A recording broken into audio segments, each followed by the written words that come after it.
मणिकर्णिका उसका बचपन का नाम था। लोग उसे मनु कहते थे। वह अन्य लड़कियों जैसी नहीं थी। जहां बाकी लड़कियां गुड़ियों से खेलती थीं, वहीं मनु लकड़ी की तलवारों से खेला करती थी। वह हवा की तरह घोड़े दौड़ाती थी और अंधेरे में भी तीर से निशाना साध लेती थी। लोग कहा करते थे कि उसके भीतर शेर का दिल है। 14 वर्ष की आयु में उनका विवाह झांसी रियासत के शासक महाराजा गंगाधर राव न्यूलकुर से हुआ, जो वर्तमान उत्तर प्रदेश, भारत में स्थित है। विवाह के बाद उनका नाम लक्ष्मीबाई रखा गया।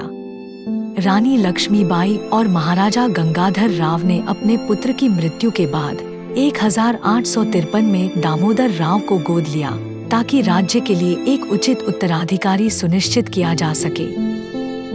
परंतु यह सुख रानी लक्ष्मीबाई के जीवन के साथ लंबे समय तक नहीं रह सका, क्योंकि नवंबर 1853 में महाराजा गंगाधर राव का दीर्घकालिक बीमारी के कारण निधन हो गया, जो संभवतः बढ़ती आयु से और गंभीर हो गई थी। उनके निधन ने रानी लक्ष्मीबाई को मात्र 25 वर्ष की आयु में विधवा बना दिया। ब्रिटिशों की नज़र हमेशा झांसी पर बनी रहती थी और वे इसे अपने अधिकार में लेना चाहते थे, क्योंकि इसका सामरिक महत्व, आर्थिक संसाधन और राजनीतिक महत्ता बहुत अधिक थी। उन्होंने इसे हड़पने के लिए लैप्स के सिद्धांत का सहारा लिया, क्योंकि झांसी के महाराजा की मृत्यु बिना किसी जैविक उत्तराधिकारी के हो गई थी।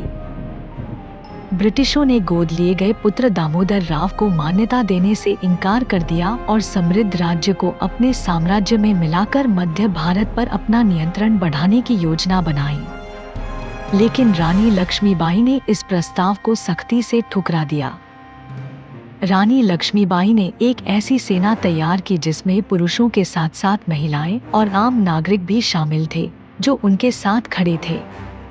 जब ब्रिटिशों ने आक्रमण किया तो उन्होंने महल में शरण नहीं ली, बल्कि साहस और दृढ़ संकल्प के साथ स्वयं युद्ध का नेतृत्व किया। 18 जून 1858 को ग्वालियर के युद्ध के दौरान रानी लक्ष्मीबाई ने वीरगति पाई। वे एक योद्धा का वेश धारण किए हुए पीठ पर अपने पुत्र को बांधकर अंग्रेजों से लड़ी। युद्ध में उन्हें गंभीर चोटें आईं, फिर भी वे आखिरी क्षण तक बहादुरी से लड़ती रहीं। अंततः उनके साथियों ने उन्हें एक आश्रम में पहुंचाया, जहां उनका निधन हो गया और अंग्रेजों के हाथों उनका शरीर न पड़ जाए, इसके लिए गुप्त रूप से उनका अंतिम संस्कार किया गया।